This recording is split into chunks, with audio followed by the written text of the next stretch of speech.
सफर है और हालत ऐसी कि दूसरे हज पर जाने का कस्द नहीं था, इरादा नहीं था। आपकी माँ और आपके भाई हज पर जा रहे थे, रुखसत कर दिया। माँ और भाई मुंबई तक पहुंच गए, जहाज से जाने वाले थे। आला हज़रत लिखते हैं कि बेकरारी इतनी बढ़ गई कि रात को नींद नहीं, चैन नहीं, सुकून नहीं। कि एक काफिला हरमैन की तरफ चला गया, इधर बिस्तर पर करवटें लेते रहते थे कि काश मैं भी चला जाता। 8 दिन तक बर्दाश्त न हो सका, फिर अपना सामान उठाया और खुद भी मुंबई पहुंच गए। अचानक जाकर जहाज का टिकट भी खरीदा और अपनी वालिदा माजिदा और अपने भाई के साथ हज के सफर पर रवाना हो। ये इश्क का तकाजा है। एक महबूब या एक मुहिब अपने महबूब की तरफ खींचा चला जा रहा है। जिस बात के लिए मैं ये बात छेड़ा हूं, सुनी। लाखों की भीड़ आज भी हज पर जा रही है।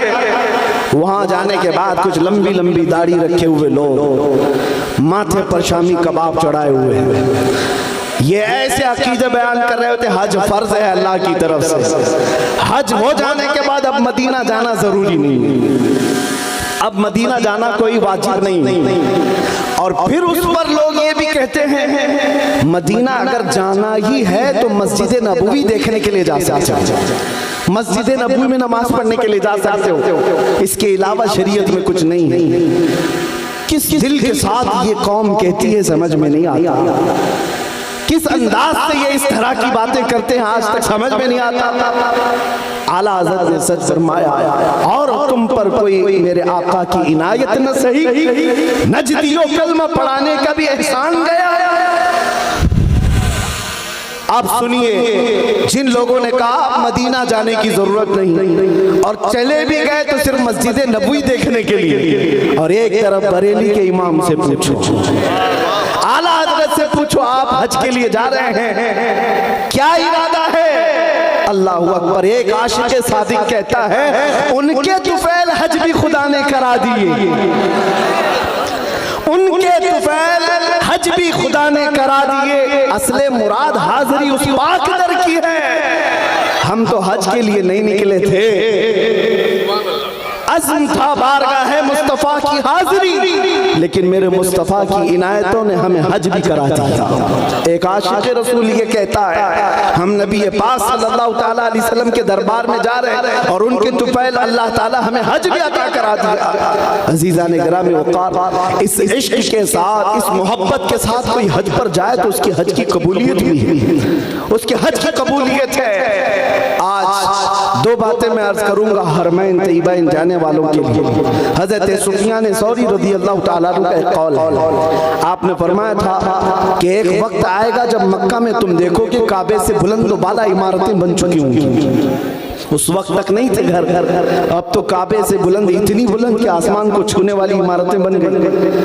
आपने फरमाया वो जमाना ऐसा होगा कि यहाँ आने वालों की 3 किस्में होंगी। एक जमात ऐसी होगी जो खालिस तिजारत के लिए आएगी, दूसरी जमात ऐसी होगी जो सिर्फ सियाहत के लिए आएगी, पिकनिक के लिए, टूर के लिए आएगी, और तीसरी एक जमात जो आटे में नमक के बराबर होगी जो खालिस अल्लाह के लिए आएगी। हज़रत सुफियान सौरी रहमतुल्लाह अलैह ने फरमाया जब वो ऐसा दौर आ जाए, ऐ मेरे अजीज तू आना तो इमारतों को मत देखना, खालिक़ असबाब की तरफ तवज्जो रखना। आज हुज्जाज किराम के लिए बात बहुत ज़रूरी है।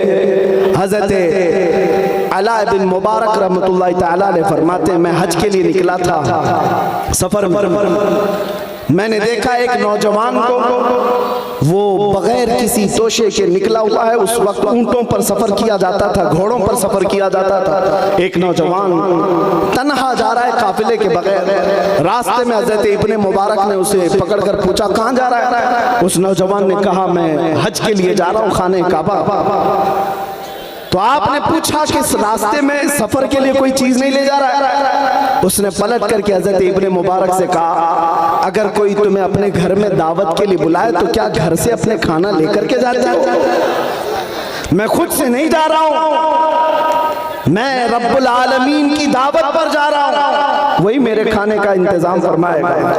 हालांकि ये तवक्कुल का आला दर्जा है, हर हाजी को चाहिए कि वो अपना ज़ादे सफर ले जाए। तवक्कुल का दर्जा ये था हजरत इब्ने मुबारक फरमाते जब मैं हज के लिए वहां पहुंचा तो खाने काबा के तवाफ के बाद उस नौजवान को एक जगह खड़े देखा। वो पुकार रहा था कि ये कैसा दस्तूर है कि जब भी कोई घर में दावत करके बुलाता है, मेजबान घर में होता है, मेहमान के आने के वक्त मेजबान होता है, और मैं यहाँ आ गया हूँ मेहमान बनकर, मेजबान किधर है? वो चीख रहा था। हजरत इब्ने मुबारक फरमाते हैं मैं उसके करीब खड़ा रहा। अचानक खाने काबा के पास एक बिजली चमकी और उसे देख करके वो नौजवान खश खाकर गिर गया और पुकारने लगा फुस्तु बिरब्बिल काबा, रब्बे काबा की कसम मैं मुराद को पहुंच गया। और उसी के बाद उस शख्स का इंतकाल हो गया। इब्ने मुबारक फरमाते हैं वो नौजवान काबा देखने नहीं, रब्बुल आलमीन के दीदार के लिए आया था।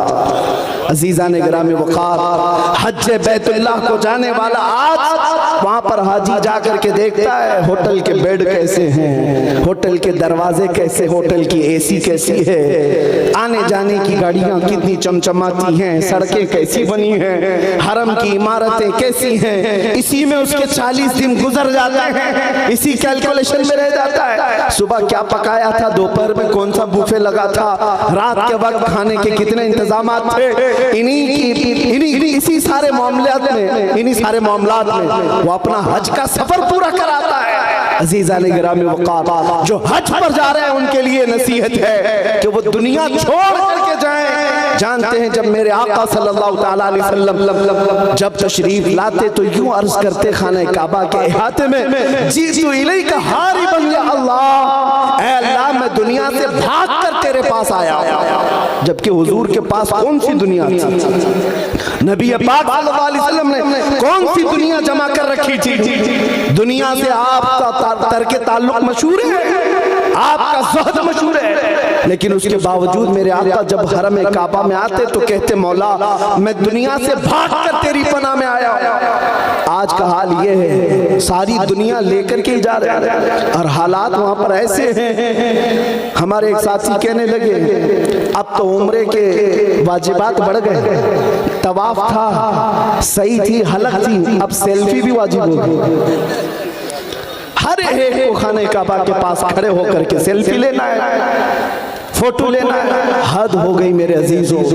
बारगाह मुस्तफ़ा की हाजिरी के वक्त रोंगटे खड़े हो जाना चाहिए। जिस दरबार के सामने से हम गुजर रहे हैं वहां पर लोगों को देखा, एक हाथ में चप्पल, एक हाथ में फोटो, मोबाइल वीडियो करते हुए वहां से गुजर गए, उन्हें पता भी नहीं चला किसके सामने आए थे। जाने वालों से मैं इतनी बात जरूर कहूंगा, तुम जिस शहींशाह आजम के दरबार में जा रहे हो तुम्हें पता है वो मकाम क्या है? अदब का है ज़ेरे आसमां अर्श नाज़ुक नफस गुम करदा मी आयत जुनेदो बायज़ीदी जा। आसमान के नीचे अदब की एक ऐसी जगह है जहां वक्त के जुनेद बगदादी, बायज़ीद बुस्तामी जैसे औलिया भी आते हैं, अपनी सांसों को रोक लिया करते हैं। वो सांसों को रोक लिया करते थे कि निकलने वाली सांसों से कई बारगाह रसूल की बेअदबी ना होने पाए। लोगों ने आज तमाशा बना रखा है, लेकिन बगदाद शरीफ में हमने देखा, इराक में अगरचे वहां पर शिया लोगों की हुकूमत, करबला, कूफा और नजफ किसी को मोबाइल अंदर ले जाने की इजाजत देती नहीं। जितनी देर अंदर बैठते हैं सुकून के साथ फातिहा पढ़ते हैं, दुआएं करते रहते सारे लोग, लेकिन यहाँ हालात ऐसे बन गए कि हर एक शख्स को देखे, मस्जिद नबवी हो, हरम काबा हो, हर एक अपने मोबाइल में मसरूफ है। सारी दुनिया मोबाइल में लेकर के अंदर गया है। उसका इखलास कब आएगा, उसके अंदर रिक्कत कब आएगी? वहां बैठ करके पूरी कौम को दिखाना है कि मैं यहाँ बैठा हुआ हूँ। क्या ये हज के अरकान में से हो गए? क्या ये हज के अरकान हो गए? अजीज़ान गिरामी वक़ार, दिल की हुजूरी के साथ अगर नहीं गया तो फिर कुछ नहीं। वहां जाने के बाद वो इस तरह से जैसे मुजद्दिद दीन मिल्लत ने फरमाया है, ऐसा घुमा दे उनकी विला में खुदा हमें, ढूंढा करें पर अपनी खबर को खबर ना हो। ये कैफियत होनी चाहिए, ढूंढा करें पर अपनी खबर को खबर ना हो। और फिर आला हजरत का मामला ये था, याद वतन सितम की यादश्त हरम से लाई क्यों? वहां बैठ करके अपने घर को याद करना भी आला हज़रत ने फरमाया ये सितम है, जुल्म है। मदीना तैयबा में बैठ करके अपने वतन की याद क्यों आ गई? और फिर उसी पर आला हज़रत ने फरमाया था, फिर के गली गली तबाह ठोकरें सबकी खाई क्यों, दिल को जो अक्ल दे खुदा तेरी गली से जाए। अजीज़ान गिरामी वक़ार, हुज्जाज किराम जो मौजूद होंगे या जो मजमे में बैठे हुए हैं, ये ज़ियारत हरमैन शरीफैन की अज़मत में मुनाक़िद जलसा है। मैं दुआ करता हूँ हर हाजिर को मौला हज मकबूल अता करे, ज़ियारत हरमैन मौला हर एक को नसीब फरमाए, लेकिन उसी अदब के साथ जैसे हमारे मशाइख ने हमें सिखाया है। आपको पता है पीर जमाअत अली शाह रहमतुल्लाह तआला अलैह पाकिस्तान के एक बड़े बुजुर्ग हैं, गैर मुनक़सिम हिंदुस्तान में थे। मदीना तैयबा में उनके शागिर्द उलमा आज भी मौजूद हैं। फरमाते हैं कि जब भी उनके पास कोई मुलाकात के लिए जाता, एक बड़े मुफ्ती साहब हैं, उन्होंने कहा हज़रत जमाअत अली शाह साहब रहमतुल्लाह अलैह के पास गया तो उन्होंने कहा कब आए? कहा कल आया। मदीना तैयबा में हाजिरी हो गई? कहा हाँ। कहा क्या मदीने के दुर्वेशों को खिला पिला दिया? कहा कि हुजूर नहीं खिला। कौन है दुर्वेश? अंदर गए, एक कटोरी में कुछ गोश्त के टुकड़े थे और एक ब्रेड था, दूध था, ला करके दिया और कहा जाओ मदीने के दुर्वेशों को खिलाओ। ये मुफ्ती साहब कहते हैं मैं कटोरी हाथ में लिया और वो खाने की चीजें पूछने लगा हुजूर ये दुर्वेश मिलेंगे कहाँ? तवज्जो, बुजुर्गान दीन का मामूल देखिए। महफिल में बैठे हुए एक बुजुर्ग थे, उन्होंने हाथ पकड़ लिया मुफ्ती साहब, कहा आपको पता नहीं ये इस्तिलाह अहले मोहब्बत की है।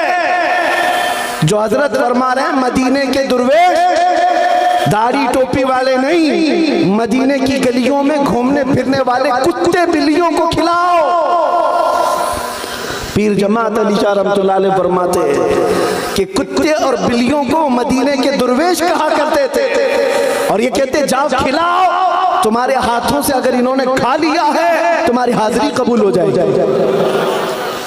ये हमारे बुजुर्गों का अदब था मदीना तैयबा की गलियों का, वहां से निस्बत रखने वाले हर जानवर का। अजीज़ान गिरामी वक़ार, इमाम आज़म अबू हनीफा रहमतुल्लाह तआला अलैह वो आशिक़ रसूल हैं कि आपका इश्क भी मशहूर था, लेकिन मदीना तैयबा हाजिर होते तो 3 दिन से ज्यादा रुकते नहीं थे। किसी ने पूछा आपसे आपको इतना इश्क है बारगाह मुस्तफ़ा से, आप 3 दिन से ज्यादा रुकते क्यों नहीं है? इमाम आज़म अबू हनीफा फरमाते हैं तकाज़ा बशरियत का ये है कि मैं 3 दिन से ज्यादा अपना वजू रोक नहीं पाता, इसलिए मदीने से बाहर निकल जाता। 3 दिन तक मैं अपना वजू रोक लेता हूँ। अजीज़ान गिरामी वक़ार, नफस गुम करदा मी आयत जुनेदो बायज़ीदी जा, जिस दरबार में जा रहा है आदमी अच्छे अच्छों के ताज गिर गए वहां पर। उस गली का गधा हूं मैं जिसमें मांगते ताजदार फिरते हैं। आला हज़रत जैसा अजीम अबकरी आलिम ये कहता हो कोई क्यों पूछे तेरी बात रज़ा, तुझसे कुत्ते 1000 फिरते हैं। उस गली के मुताल्लिक वक्त का मुजद्दिद ये कहता हो तो हमारी हैसियत क्या है मियां? जाने वालों की औकात क्या है आज? लेकिन वहां जाने के बाद एक वाकया और भी मैंने पढ़ा था। एक बुजुर्ग गए मदीना तैयबा में, दोपहर का वक्त था, खाना खाए, दही उनके अंदर खाने में लाया गया। उन्होंने कहा कि दही बड़ा खट्टा है। सो गए। शाम के वक्त ख्वाब में रसूल पाक सल्लल्लाहु अलैहि वसल्लम का दीदार किया, लेकिन हुजूर पाक सुर्ख चेहरे के साथ गजबनाक अंदाज में तशरीफ लाए और उस बुजुर्ग से फरमाया तू जल्द से जल्द मेरे मदीने से निकल जा, जहां तुझे मीठा दही मिलता है वहां चला जा। मदीने के दही को खट्टा कहना भी मेरे आका को ये पसंद नहीं। अज़ीज़ान गिरामी वक़ार, माँ आयशा सिद्दीक़ा रज़ियल्लाहु ताला अन्हा जब तक हयात थी, हुजूर के रोज़े के आसपास बाजार में कोई दुकान भी क्यों ना हो, किसी को दीवार में मेघ ठोकने भी नहीं देते थे, कील ठोकने भी नहीं देती कि कहा इसकी ठोक की आवाज से मेरे मुस्तफा की बेअदबी ना होने पाए, क्योंकि कुरान ने फरमाया है ला तरफउ अस्वातकुम फौqa सौतिन नबी, अपनी आवाजों को बुलंद मत करो नबी की आवाज।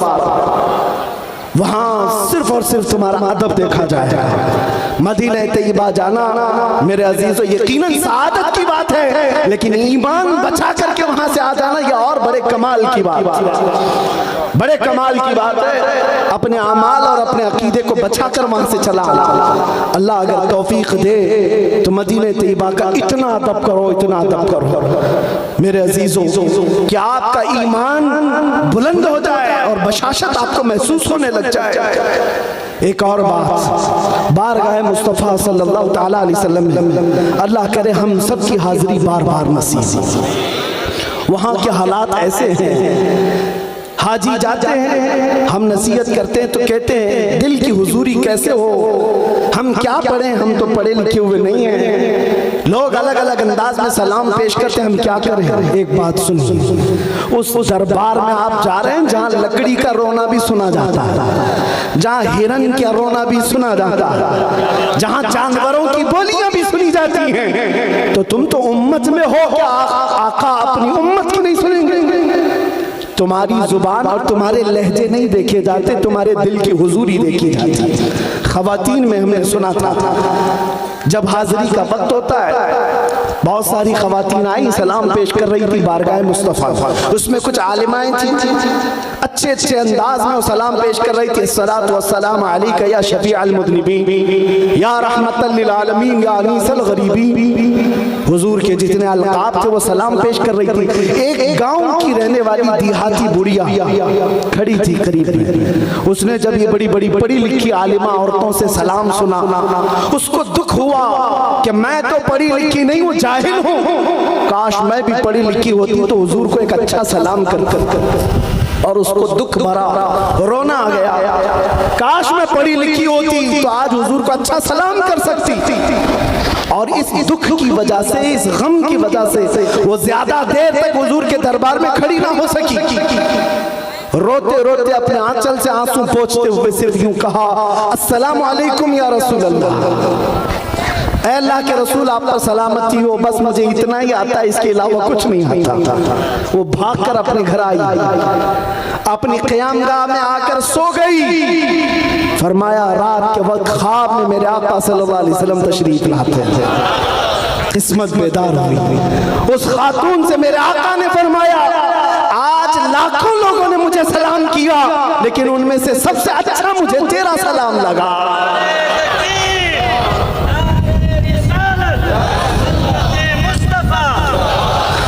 मेरे अजीजों वहाँ दिल की हुजूरी देखी जाती है। बारगाह मुस्तफ़ा में अगर दिल हाजिर है तो जल्दी सुना भी जाता है।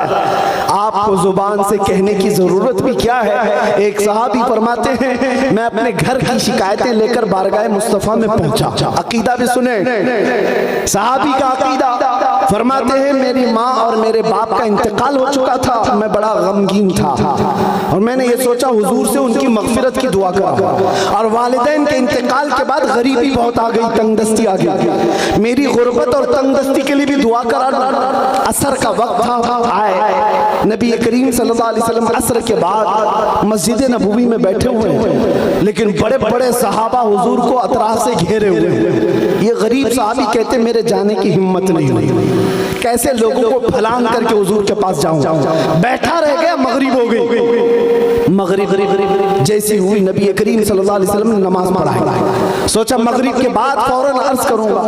नमाज के बाद नबी करीम सल्लल्लाहु अलैहि वसल्लम फिर जलवा फरमा हुए, लेकिन फिर बड़े बड़े सहाबा करीब आकर बैठ गए। ये गरीब सहाबी कहते हैं मुझे फिर जाने का मौका ही नहीं मिला। इशा तक बैठा रहा, इशा हो गई। नमाज के बाद अब नबी करीम सल्लल्लाहु तआला अलैहि वसल्लम अपने जलवत कदे की तरफ रवाना हो गए, अपने हुजरे की तरफ रवाना हो गए। ये सहाबी कहते हैं मुझे बोलने का मौका तक नहीं मिला, हुजूर के पीछे पीछे चलते रहे। नबी करीम सल्लल्लाहु अलैहि वसल्लम अपने हुजरे के दरवाजे तक पहुंचे, पलट करके देखा ये गरीब सहाबी पीछे आ रहे। नबी करीम सल्लल्लाहु अलैहि वसल्लम ने अपना चेहरा फेर करके कहा जा अल्लाह तेरे माँ बाप की मग़फ़िरत करे और तेरी गरीबी को दूर कर। वो सहाबी कहते हैं जो तमन्ना मैं अपने दिल से लेकर अपने घर से निकला था, मेरे कहने की भी नौबत न आई। मेरे आका सल्लल्लाहु अलैहि वसल्लम ने मेरे दिल की सुनी और वही दुआ मेरे लिए फरमाई। आज जो हुज्जाजे किराम जा रहे हैं वो दिल की हुजूरी के साथ जाएं। बयान करने के लिए अगर अल्फाज ना भी हो, हमारा अकीदा यही है, हम यहाँ से पुकारे वो वहां से सुने। मुस्तफा की समाअत पे दूर और नजदीक के सुनने वाले वो कान लाले करामत पे लाखों सलाम उस दरबार में जा रहे। अल्लाह हर एक को हज मकबूल नसीब फरमाए और बारगाह मुस्तफ़ा की हाजिरी नसीब फरमाए। मेरे अजीजों, उस दरबार में मिलता क्या नहीं है, उन जालिमों को आज मैं जवाब देता हूँ जो ये कहते हैं किस लिए आप जाते हो, अब मदीने तैयबा जाना वाजिब नहीं है। हजरत अब्दुल्ला बिन मुबारक फरमाते हैं, मैं मदीने की हाजिरी के लिए गया था। ये 150 साल बाद, हुजूर की वफात के 150 साल बाद का वाकया है। हुजूर अकरम सल्लल्लाहु ताला अलैहि वसल्लम के कब्र अनवर में जाने के 150 साल बाद अब्दुल्ला बिन मुबारक फरमाते, मैं मदीने में हाजिर हुआ और फिर ऐसी कैफियत में हाजिर हुआ कि मेरा ज़ादे सफर खत्म हो चुका था, माल सब कुछ खत्म हो चुका था, मुझे एक वक्त की रोटी खाने के भी पैसे नहीं थे। मदीने में आया लेकिन शर्म की वजह से किसी से मांग नहीं सकता था। सीधे मस्जिद नबवी में आया, दोपहर का वक्त था, ज़ोहर पड़ा और मिंबर रसूल के करीब लेट गया, नींद लग गई। ये सोच करके सोया जिसके दरबार में आया हूँ वो कहीं ना कहीं इंतजाम जरूर करेंगे। फरमाते अब्दुल्ला बिन मुबारक, भूख की वजह से, शिद्दत की भूख की वजह से नींद तो लग गई। जैसे ही आंख लगी मेरे आका को मैंने देखा, ख्वाब में रसूल पाक सल्लल्लाहु अलैहि वसल्लम एक हाथ में गरम रोटी और एक हाथ में शहद लेकर के तशरीफ ला रहे हैं और फरमा रहे हैं, अब्दुल्ला बिन मुबारक उठ, तुम मदीने का मेहमान है, जितनी भूख लगी है मेरे हाथ से खा ले। अब्दुल्ला बिन मुबारक कहते हैं, मैं रोटी को शहद में डुबो कर खाता रहा। आधी रोटी हो चुकी थी, असर का वक्त हुआ, मुअज्जिन अजान देने के लिए जा रहा था, किसी ने मेरा पैर पकड़कर खींच करके उठाया, असर का वक्त हो गया, अभी मस्जिद में सोया पड़ा है। अब्दुल्ला बिन मुबारक कहते हैं, बड़ा अच्छा ख्वाब देख रहा था, मेरे आका के हाथ से रोटी और शहद खा रहा था, लेकिन आंख खुल गई, नींद खत्म हो गई, ख्वाब से बाहर आया। ख्वाब का मामला ख्वाब में होता है। अब्दुल्ला बिन मुबारक कहते हैं, लेकिन जब मस्जिद नबवी में मेरी आंख खुली तो मैं देखता हूँ आधी रोटी और शहद मेरे हाथ में अभी भी बाकी है। मुस्तफा करीम अगर किसी को ख्वाब में दे तो हकीकत की तरह है। इसी को मेरे इमाम ने कहा था, कौन देता है देने को मुंह चाहिए, देने वाला है सच्चा, मांगेंगे मांगे जाएंगे, मुंह मांगी पाएंगे। सरकार में न ला है न हाजत अगर की है, मेरे करीम से कर कतरा किसी ने मांगा, दरिया बहा दिए हैं, दुर्बे बहा दिए। आज उसी अजमत को अपने दिलों में बसा कर जाने की जरूरत है। मैं एक बात कहकर अपनी गुफ्तगू को समेट लेता हूँ। हजरत अबू हफ्स समरकंदी रहमतुल्लाह ताला बड़े बुजुर्ग हैं, अपनी किताब में फरमाते हैं कि हमने मक्का मुकर्रमा में एक शख्स के मुतालिक ये सुना कि अचानक एक शख्स का इंतकाल हुआ, उसका एक इकलौता बेटा था घर में। जैसे ही उसका इंतकाल हुआ उस शख्स का चेहरा गधे की तरह बन गया, चेहरा बिगड़ गया। अकलौता बेटा उसका है, बेटे ने देखा बाप की शक्ल बिगड़ गई, जल्दी से घर का दरवाजा बंद कर दिया, कुआड़ लगा दिया, घर की औरतों को समझाया, किसी को बाहर कहने की जरूरत नहीं। बाप का चेहरा जब बदल गया है, हम लोग किस कैफियत से लोगों को बुलाएंगे आखिरी दीदार करने के लिए? एक काम करते हैं, घर में गड़ा खोदेंगे, यहीं दफन कर देंगे, और इसके अलावा चारा क्या है? दिखाना भी तो बड़ी जिल्लत की बात है कि चेहरा जानवर की तरह नजर आ रहा है। वो रोता हुआ गमगीन बैठा हुआ था, बेटा अपने बाप की मौत की गम और चेहरा बदलने का दुख और ज्यादा था। अचानक उसके घर का दरवाजा खुलता है, एक बुजुर्ग घर के अंदर आते हैं, चेहरे पर चादर पड़ी हुई। सीधे वो बुजुर्ग उस मैयत की तरफ गए और उस मैयत के चेहरे से चादर हटाई और अपना हाथ उस पर फेरा, दुआ की, वापस पलट आए और इस नौजवान से पूछा, क्या बात है, क्यों रो रहा है?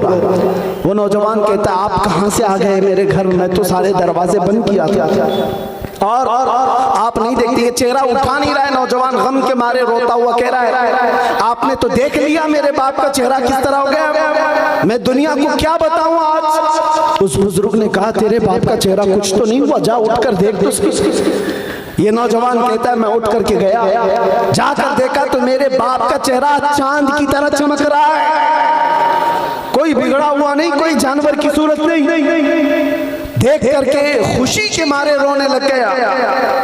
अब ये नौजवान उस बुजुर्ग को पकड़ने के लिए आया, वो दरवाजे तक जा चुके थे, दौड़ता हुआ आया, दामन पकड़ लिया, कहा आप कौन हैं? अल्लाह के फरिश्ते हो और आपने मेरे घर में होने वाले इस हादसे को कैसे टाल दिया?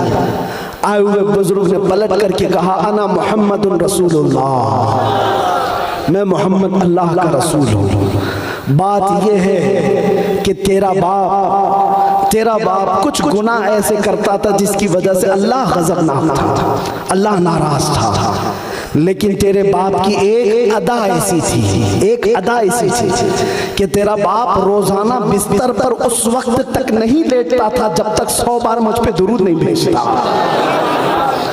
आज जब इसकी मौत हो गई, जो फरिश्ता इसका पढ़ा हुआ दुरूद मुझ तक लाता, उस फरिश्ते ने कहा या रसूल अल्लाह, जो रोजाना आपके दरबार में दुरूद भेजता, उसके किसी गुनाह की वजह से अल्लाह ने उस पर अजाब की शक्ल पेश की है, आप करम फरमा दें। हुजूर फरमाते हैं मैं तेरे घर आया, इसका चेहरा बदला हुआ था, मैंने तेरे बाप के चेहरे पर हाथ रखकर अल्लाह से अर्ज की कि मौला जो चेहरा मुझ पर दुरूद पड़ता है उस चेहरे को तू अच्छी शक्ल दे दे। मौला ने मेरी सिफारिश पर तेरे बाप के चेहरे को चांद की तरह बनाता था।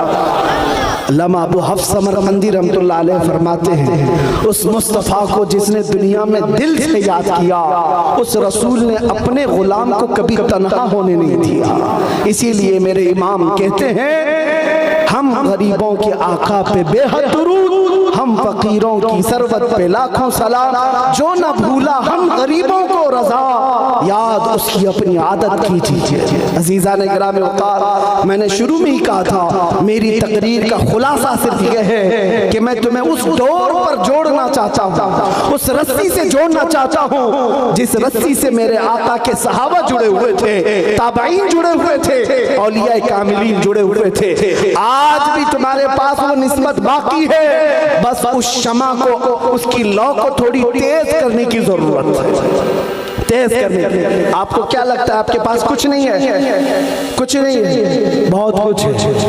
आप जैसे मुझे कहा गया गब्बर साहब इलेक्शन में नहीं आए हैं, ऐसे कितने नहीं आए, हार गए, जीते नहीं, ठीक है, उसके बावजूद भी मैं आपको एक बात बता दूं, अल्लाह की तरफ से तुम्हारी तादाद कम होने के बावजूद जालिम दुश्मनों के दिलों पर ऐसा खौफ अल्लाह ने तुम्हारा रखा है जो तुम महसूस नहीं कर सकते, तुम्हें महसूस नहीं होता।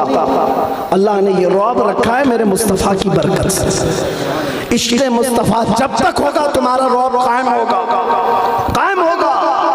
और आज वो निस्बत तुम्हारे पास बाकी, यूं ही ये मीडिया 24 घंटे तुम्हारे लिए नहीं भोंकती, ये दज्जाली मीडिया 24 घंटे तुम्हारे ऊपर डिस्कस क्यों करती है? आपको पता है, एक तरफ तो ये कहते हैं ये अक़लियत में है, कम तादाद में, पढ़े लिखे नहीं है, माल में नहीं है, डिपार्टमेंट में नहीं है, ओहदों में नहीं है, फिर मैं कहता हूँ फिर हम ही को सारा मुद्दा बनाते क्यों? हमारे पास जब कुछ है ही नहीं तो सारे इलेक्शन का मुद्दा भी हम ही होते हैं। अरे इस मुल्क में और भी दूसरे कौमें भी जी रही हैं, सिख भी हैं, पारसी भी हैं, ईसाई भी हैं, जैन भी हैं, लेकिन जीतने के लिए हमारा ही नाम चाहिए। वजह क्या है? और हर जगह डिस्कस तुम्हारे ऊपर ही होना है। दुनिया को पता है ये अगरचे अक़लियत में है, लेकिन इनके पास कोई एक दौलत ऐसी है जिसको 100 साल पहले इकबाल ने कहा था, कुछ बात तो है कि मिटती नहीं हस्ती हमारी, कुछ बात तो है कि मिटती नहीं हस्ती हमारी, सदियों रहा है दुश्मन दौरे ज़मा हमारा, तौहीद की अमानत सीनों में है हमारे, आसान नहीं मिटाना नामो निशान हमारा, यूनान और मिस्र और रोमा सब मिट गए जहां से, बाकी मगर है अब तक नामो निशान हमारा। मेरे अजीजों, दुनिया को पता है हमारे सरों से बगदाद में मीनार बना दिया गया, दरियाए दजला को हमारे खून से लाल कर दिया गया। बड़ी तारीख हमारी मौजूद है, जंगों की तारीख, कत्ले आम की तारीख। चंगेज भी आया, हलाकू भी आया, यजीद भी आया, पता नहीं कैसे हज्जाज बिन यूसुफ भी आया, जो बड़े बड़े डिक्टेटर आकर इस इस्लाम का कुछ न कर सके। 5 साल की नशेड़ी हुकूमत तुम्हारा क्या बिगाड़ सकेगी? ये नशा में चूर है, ये भंग पी करके बात करते हैं, इसके अलावा कुछ नहीं। अरे वो गुफे में बैठे हुए पाखंडी ये कहते हैं इस्लाम का विनाश कर देंगे। मैं तो उनसे कहता हूं जरा अपने बदन की खुजली मिटा के दिखा, तुमसे वो नहीं हो सकता। इस्लाम उस अजीम दरख्त का नाम है जिसकी जड़ें तहतुस्सरा और शाखें औजे सरैया पर है। इसकी जड़ तो दूर की बात है, इसका पत्ता भी नहीं हिला सकता। और इस्लाम के खत्म होने का मतलब हमारा कत्ल हो जाना इस्लाम का खत्म नहीं है। मुझ जैसे 1000 उलमा को भी कत्ल कर दो। अंग्रेजों ने देखा है आजादी के मौके पर 30,000 उलमा को सूली पर चढ़ा कर देखा है। आओ ब्रिटिश को बुला करके पूछो, ये बड़े बड़े उलमा को तुम तो यहाँ लटका कर गए थे, लेकिन अभी भी तो हर कौम पुकारती है लब्बैक या रसूल अल्लाह। आज भी ये जिंदा है। उन्हें मालूम होना चाहिए ये गर्दनों को काट देने का नाम इस्लाम का खत्म नहीं है। इस्लाम तेरी नब्ज न डूबेगी हश्र तक, तेरी रगों में रवा खून है 4 यार का।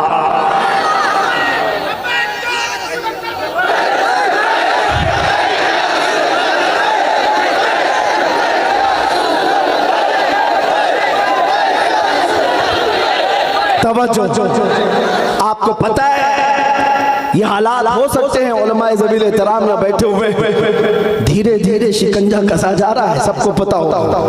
उंगली पकड़ी थी, फिर हाथ पकड़ लिया, फिर कमर, अब गर्दन तक आ गया। तुम्हें ये भी करना वो भी करना है, सब ठीक है, वक्त जहां तक भी आने दो। मैं एक छोटा सा तालिब इल्म होने की हैसियत से बड़ा इंस्पायर हूँ मौलाना किफायत अली काफी को पढ़कर। अल्लामा किफायत अली काफी उस बुजुर्ग का नाम है जिसकी तारीफ वक्त का मुजद्दिद भी करता है। आला हज़रत फरमाते हैं अगर मैं किसी की नातें पसंद करता हूँ, सुनता हूँ, तो एक मौलाना हसन रजा बरेलवी के और दूसरे मौलाना किफायत अली काफी। उस किफायत अली काफी को जानते हो 3000 अंग्रेजों ने मिलकर गिरफ्तार किया था, और गिरफ्तार करके 8 दिन तक बदन पर स्त्री चलाते थे, गर्म स्त्री, और जब चमड़ा जल जाता था तो रात को नमक छिड़कते थे। उस आलिम का इम्तिहान था, हर दिन कहा जाता कबूल कर लो हमारी हुकूमत को, तुम्हें किसी ओहदे पर बिठा दिया जाएगा, वजारत दे दी जाएगी। किफायत अली काफी रहमतुल्लाह अलैह ने यही कहा था, मेरा ईमान इतना सस्ता नहीं है कि एक ओहदे के लिए बेचे। लेकिन उसके बाद अंजाम क्या हुआ? अंग्रेजों ने 8 दिन के बाद उनको सूली पर चढ़ाया। मुरादाबाद शहर ज्यादा दूर नहीं है, मुरादाबाद के चौराहे पर मौलाना किफायत अली काफी को फांसी के फंदे पर लटकाया जा रहा था। उस वक्त उस आशिक रसूल से पूछा गया कोई आखिरी ख्वाहिश है? बीवी से मिलना है, बच्चों से मिलना है, किसी को कुछ नसीहत करना है? उस आशिक सादिक ने कहा मेरी आखिरी ख्वाहिश ये है कि एक बार नाते रसूल पढ़ लो। फंदे पर जाने से पहले पुकार कर कहने लगे कोई गुल बाकी रहेगा न चमन रह जाएगा, पर रसूलुल्लाह का दीने हसन रह जाएगा। सब फना हो जाएंगे काफी वो, लेकिन हश्र तक नाम हजरत का जुबानों पर चलन रह जाएगा। किफायत अली काफी को फांसी पर लटका दिया और 8 दिन तक जश्न मनाया अंग्रेजों ने। एक मौलाना को हमने कत्ल कर दिया, कल को अगर मेरी फांसी होती है मुझे मार दिया जाता है। हो सकता है कुछ लोग जश्न मनाए, खुशियां मनाए, बहुत आजादी के साथ बोलता था, खत्म हो गया। मौलाना किफायत अली काफी को एक आशिक रसूल समझ करके ही कत्ल किया गया। उनके इश्क की वजह से उन्हें फांसी पर चढ़ाया गया, लेकिन इन्हें निजाम कुदरत पता नहीं इन कुत्तों को। एक आशिक रसूल को तुमने मुरादाबाद में फांसी पर चढ़ाया, उसके पड़ोस शहर में बरेली में मौलाना इमाम अहमद रजा को पैदा किया। एक चिराग बुझाओगे मौला दूसरा ऐसा जलाएगा चिराग। किफायत अली काफी को तुमने फांसी पर चढ़ाया, लेकिन मौला ने एक ऐसा आशिक उस पड़ोस शहर बरेली में पैदा किया कि फिर उठते साथ कलम संभाला और फिर हर एक के दिल में इश्क रसूल भर दिया और हर एक के मतमह नजर को मदीने की तरफ कर दिया। और फिर हर जगह से आवाज आने लग गई, डाल दी कल्ब में अज़मत मुस्तफा सैयदी आला हजरत। अजीजा ने गिरामी वक़ार, मेरा सिर्फ इतना ही कहना है, ये दौलत आज भी तुम्हारे पास बाकी है, इस दौलत को और बढ़ा लो, इस शमा की लौ को और बढ़ा लो, फिर देखना इनकलाब को आना है। मैं अपनी गुफ्तगू इस बात पर खत्म करता हूँ कि मोहम्मद से वफा तूने तो हम तेरे हैं, ये जहां चीज है क्या लाहो कलम तेरे हैं। कुव्वते इश्क से हर पस्त को बाला कर दो और दहर में नामे मोहम्मद से उजाला कर दो। वाखिर दावाना अल्हम्दुलिल्लाहि रब्बिल आलमीन।